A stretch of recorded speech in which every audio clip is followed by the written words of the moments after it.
Hello YouTubers, my name's Nick Stokes and I've just bought myself a London taxi. Why did I buy it? Well, I bought it because I like driving odd things. I've always had Land Rovers and stuff like that. I like the mechanical side of things, and say something a bit quirky. And my partner's in a wheelchair, so I had a van beforehand, so I had ramps so I could get the wheelchair in and out on the back of that. But she's now got a Motability car, a nice Mercedes Sprinter called Hermes. You can see that on our other channel, Hidden. And well, I decided that, you know, I could have something quirky. I don't have to go far to work, so fuel economy is not really a big thing. And of course, because of COVID, there's tons of taxis for sale. If you go and have a look online how much a London taxi is, well, I paid 900 quid for this. Now, in hindsight, I got a little bit ripped off.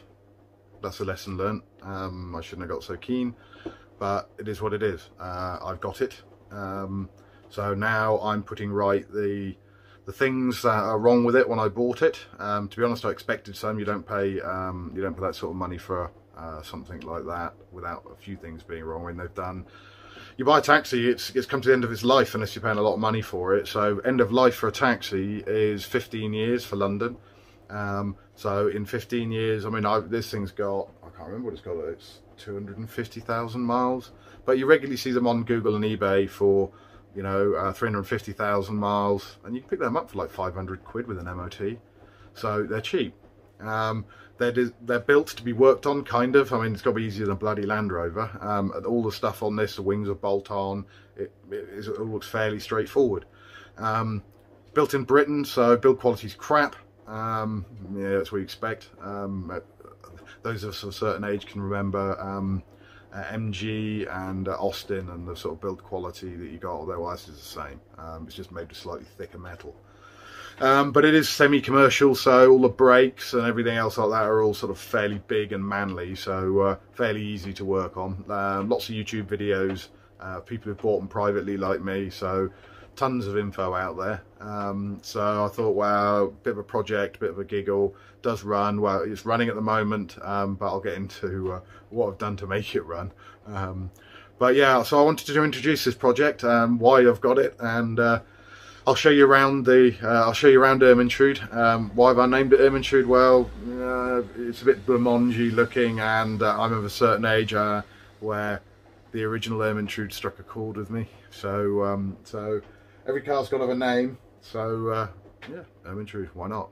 So yeah, I'll give you a walk round her. We'll have a look. It's raining out there at the moment, so it's going to look nice and shiny with the salesman is due. But I'll give you a show around it and show you what works and what doesn't, and then yeah, my plan to put everything right. I've got some bits on order. I've already fitted quite a few bits, but yeah, let's go and have a look. So here's Ermintrude. She's a LTI TX4, and it's got a VM engine, so same as sort of Jeeps and things like that, and it's got a Renault gearbox, automatic gearbox. It's all a little bit Mickey Mouse. If you look online, most of the cabbies hate these because they seem to break a lot. But you know, I don't need that sort of reliability. I'm not going to climb into it and expect it to do 1,000,000 miles every day. But quite a fun looking thing. So yeah, this is kind of as I bought it. So I haven't done too much to it. However, there is a story behind this, because when I bought it, I took it up to the garage to try and identify the fault for me, because I was struggling with it, and they took it for a test drive, and when they took it for a test drive, they forgot to put the bonnet down properly. So consequently, the bonnet came up and took the windscreen out and took the taxi sign off, so you had to put it right. So my taxi sign was actually full of water and didn't work, and so now I've got it replaced with a nice new one. I've got a brand new windscreen fitted and a bonnet. So he didn't fix the fault, needless to say. He spent a couple of days fixing it, but I think Ermintrude pissed him off, so he wanted it out of the way, so he gave it back to me. So fair's fair, I get it. So yeah, cabbie seat, automatic, so some really nice fake wood dash, but you've got everything you'd expect I'm not sure I'd like to spend all day in this, but you've got buttons galore. It does sort of all sorts in there. So you've got rear lighting, so the compartment at the back, lighting for me, fog lights. You can adjust these because and you need that when you've got people in the back. It's quite surprising how much this thing drops down. Aircon, not sure that works. Rear heater, usual temperature controls, and then the intercom.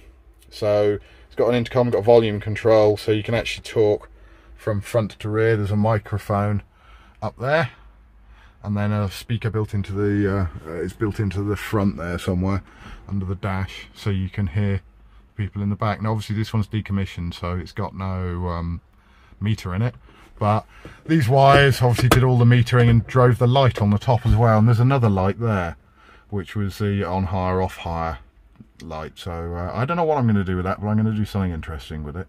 But of course no passenger seat. I've just got it full of crap, but I'm going to come up with something for that. You can actually buy seats that clip onto there, so you can have somebody in the front, and there is space to put seat belts and all that kind of stuff. But to be honest, I actually quite like being up here by myself. But like I say, you've got rear windows, so you can control them, you can lock them out, and you can turn on the rear heating. So you've got a nice little armrest here, look, as well. So yeah, fairly comfy, like I say, it is what it is. I'm going to do something in here though. I'm thinking, you know, nice leopard skin dashboards and fairy dice, you know, the full Monty. That's what I'm thinking. If you're going to do it, why not? So in the back, so you got the two folding seats at the front there, so you can have two people in here. Now another interesting bit, that seat actually swings round, so it'll swing around and face the door, so if somebody actually can't climb in, they can sit down and then you can swing them in, so that's quite neat. Obviously with all the doors and everything, you've got they've got the intercom control, rear lighting, heating, and then you can turn the fan on and off, and the windows of course. So yeah, fairly cool. Passenger seats. But now another interesting bit, these seats actually fold up, so under here, so yeah, this seat you can swing out, look, so you can sit in it and then swing in. So perfectly designed for cripples, just what I need. So yeah, this is Ermintrude.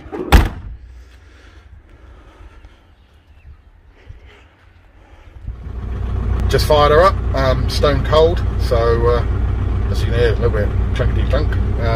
But then when you've done 244,000, yeah, so when you've done 244,000 miles, yeah, okay.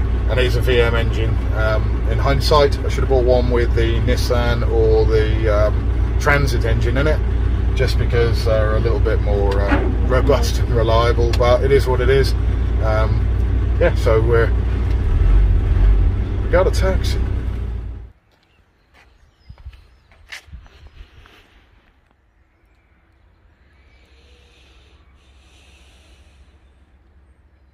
So I bought Ermintrude from a guy on Facebook, as you do. He delivered it for me because it was just before a lockdown. He kindly delivered it because getting around would have been challenged to get to London to go and get it. But he was very generous, brought it down. When it arrived, he turned up with it. The engine management light was on. He said it had just come on as he came off of the A303. Because that put it in limp mode, so that meant he must have been driving pretty slowly back from there. Must have been annoying. But anyway, dropped him back at the station, brought it back, so I've realised that there's something going weird with it. As it was, I wanted it to be working when I got it. It wasn't, so I didn't really have much time, to be honest, not much money, but needed it going, so I checked up to a friendly garage, garage friend. He had it in there. He thought it was quirky and quite liked it, but he took it up the road. He had a bit of an incident with it, the bonnet came up. That must have been annoying because it meant he had to spend some money to put it right. The original fault with the in being limp mode. We bought some parts and had a go at fixing it. So I put I'll start at the beginning. It came with we stuck a test, an OBD2 reader on it, and it came up with a handful of faults, mostly indicating high pressure in the fuel rail. So that could either mean that there is high pressure in there, or there's maybe a lack of air. So we spotted that the intercooler had loads of holes in it, so we chucked another intercooler on it that I bought off of eBay. That was 40 quid, I think. Then that didn't make much difference, but of course it meant I had proper boost pressure. So we looked at the common rail. It's got two sensors on it. There's one that reads the pressure and one that dumps the pressure down a return. So bought another common rail second hand off of eBay, which had the sensors on it, allegedly working and tested. Chucked that on it. Didn't make any difference. Changed the fuel filter, checked all the wiring that was going backwards and forwards, made no difference. So we changed the fuel pressure regulator on the by the side of the pump. That's an expensive part, that cost £110. Didn't make any difference. So that's when the garage, he went, look, it's costing him money now. He's already spent a fortune on it because he broke it. So I said, fair dues. So I've taken it back. It's my choice to go and find another garage or have a go at fixing it. Thought I'd have a go at fixing it first, because a bit of Googling and a bit of forum work, there seems to be a common fault with those things, that sensor 2, the one on the end, plays up. So the second hand one that I bought, can I trust it? Don't really know. So I bought a new one, that's another 30 quid. I'm going to stick that one, should be here the weekend. I'll stick that on. You'll be able to watch that, I'll film that. So we'll see if that makes a difference. But obviously it's going into limp mode. As soon as you clear it, after about, well, it can be 2 minutes, it can be 10 minutes, 2 miles, 10 miles, it goes back into limp mode. So what I've done is I bought a little Talk Pro Bluetooth OB2 reader. It's a little unit, so in fact it's on there now, that reads the codes direct to my phone.